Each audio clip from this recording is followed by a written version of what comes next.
Bismillahirrahmanirrahim. Assalamualaikum warahmatullahi wabarakatuh.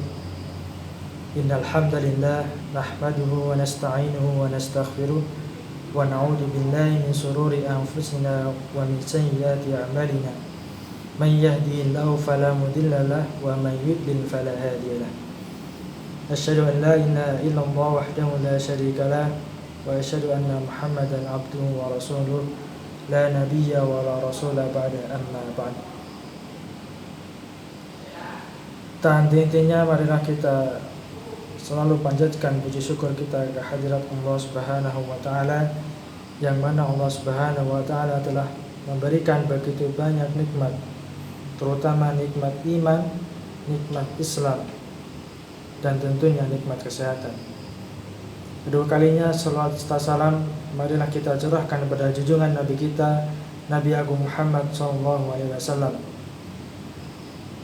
bersama dan begitu juga para keluarga, para sahabat, para tabi'in, tabi'ut tabi'in, dan para pengikutnya yang senantiasa melaksanakan sunnah-sunnahnya hingga akhir zaman nanti.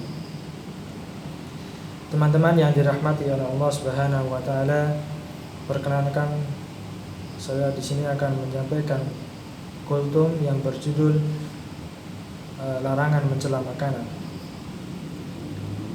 Teman-teman yang dirahmati oleh Allah Subhanahu wa taala, makanan adalah salah satu nikmat Allah yang perlu disyukuri atas setiap insan.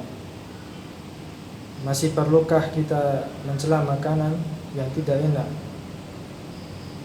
Karena sebuah tanda pencela makanan tersebut tidak bersyukur atas karunia-Nya yang berupa makanan tersebut.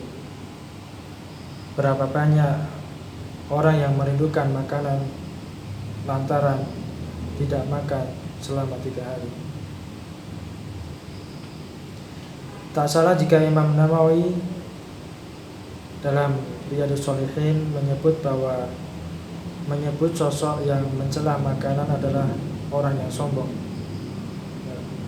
Menurut beliau, memuji makanan berarti menyenanginya, sedangkan mencela makanan berarti ia merendahkan kenikmatan yang diberikan oleh Allah Subhanahu wa taala.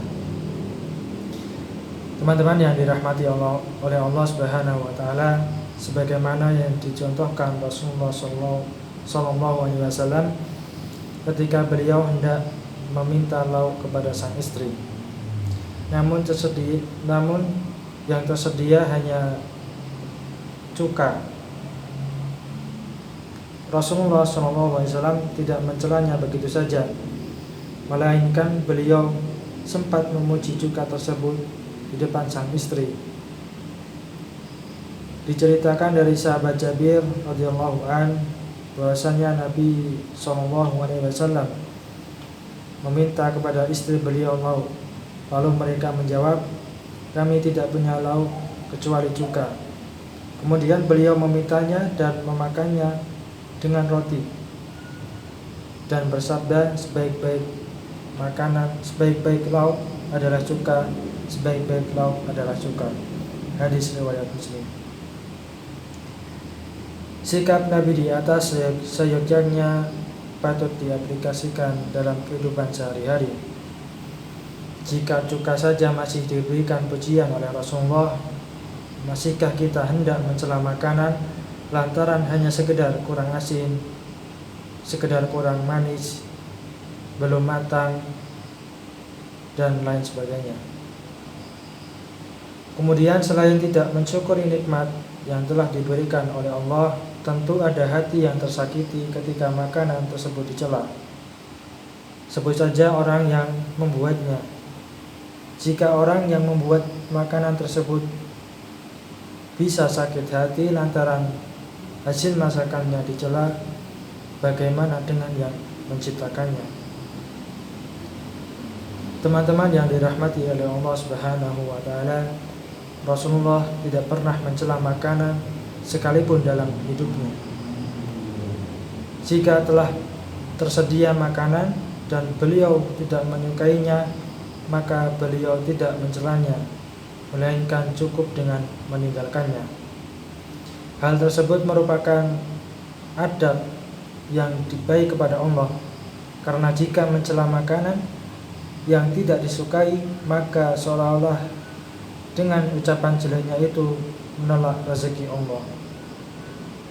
Kebiasaan Rasulullah yang demikian mulianya berdasarkan keterangan dari Abu Hurairah, beliau berkata, ma'aban Nabi sallallahu alaihi wasallam ta'aman qattu in ishtahahu akalahu wa in kariyahu tarakahu, muttafaqun alaih.